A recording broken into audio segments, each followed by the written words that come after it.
Kiddie Gag Show na produce ng ABS-CBN magbabalik na ba mga kaparokya?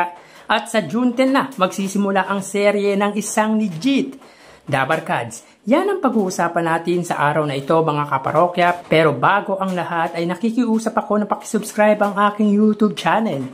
Pakiclick ang bell notification icon para una kayong ma-notify sa mga bagong video na ilalabas ko. Salamat! So today is May 25, araw po ng Sabado at maulang araw sa inyo mga kaparokya. Inyo na namang matutunghayan ang panibagong yugto ng ating online viewership ng dalawang noontime show sa bansa, ang It's Showtime at ang Eat Bulaga.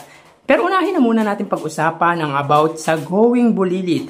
So, nababalitang magbabalik na uli ang Kiddie Gag Show na produced ng ABS-CBN na Going Bulilit, na kung saan ilan sa kilalang artista ay produkto nito tulad nila Catherine Bernardo, Jane Onueza, Julia Montes, Miles Ocampo, Nash Aguas at marami pang iba.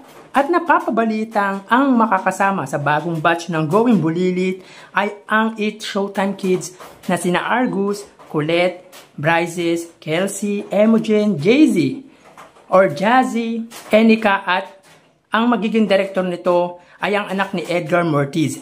Mga kaparokya, si Edgar Mortiz po ang siyang unang or dating direktor ng unang batch ng Going Bulilit. At ito nga po ay si Baji Mortiz, anak po ni Edgar Mortiz.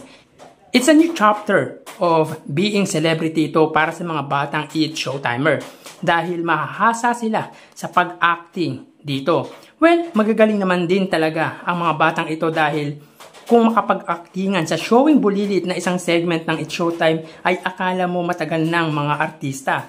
At alam naman natin na malaki ang naitulong ng It's Showtime sa mga ito. At sa pagtapak nila sa bagong programa ay malaki ang matutunan nila sa Going Bulilit dahil maraming sikat na naging produkto ng nasabing Kiddie Gag Show.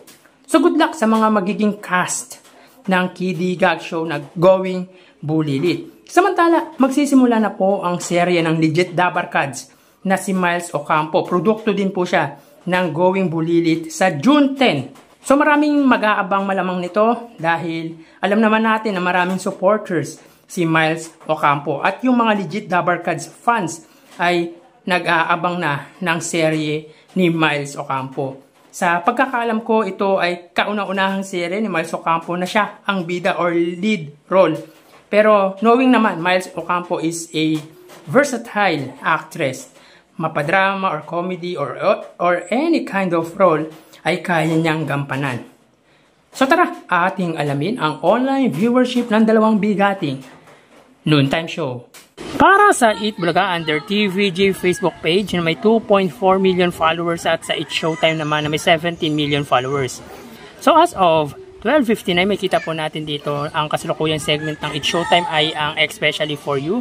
Samantalang ang Eat Bulaga naman po may kita po natin. Ang segment nila ay Gimme 5. Dito ang Eat Bulaga po ay may 9.4 thousand viewers. Samantalang ang It's Showtime po ay may 28,000 live viewers. So dito kitang-kita na angat po ang It's Showtime pagdating sa kanilang Facebook Live sa katapat na noontime show na Eat Bulaga ng 19,000 viewers.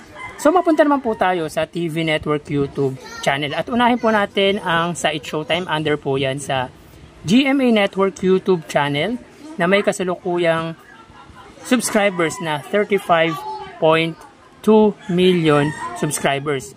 Mapunta naman po tayo sa Eat Bulaga under po yan sa TV5 Philippines na may 1.79 million subscribers. So as of 1 o'clock PM, ang It's Showtime under GMA Network, sila po ay may 15,000 viewers. Ang Eat Bulaga naman po under TV5 ay may 37,000 live viewers. So ulitin po natin, as of 1 o'clock PM, ang It's Showtime under GMA, sila po ay may 15,000 live viewers. Ang Eat Bulaga naman po under TV5, sila po ay may 36,000 live viewers. So pagdating dito sa TV Network YouTube channel, makikita po natin na angat ang TV5 sa katapat na TV Network na GMA Network. At ito po ay 21,000 viewers ang angat ng TV5 sa GMA. So So mapunta naman po tayo sa main YouTube channel ng dalawang noontime show at unahin po natin ang sa It's Showtime. Under po yan sa ABS-CBN It's Showtime na may kasalukuyan subscribers na 2.22 million subscribers. Sa Itbulaga naman po under Itbulaga TVJ YouTube channel na may kasalukuyang subscribers na 1 million. So as of 1:01 PM may kita po natin dito na ang It's Showtime po ay may 109,000 viewers. Samantalang ang Itbulaga naman po, sila po ay may 65,000 live viewers. So ulitin po natin mga kaparokya, as of 1:01 PM ang It's Showtime po, sila po ay may 109,000 live viewers. Samantalang ang Itbulaga naman po, sila po ay may 65,000 live viewers.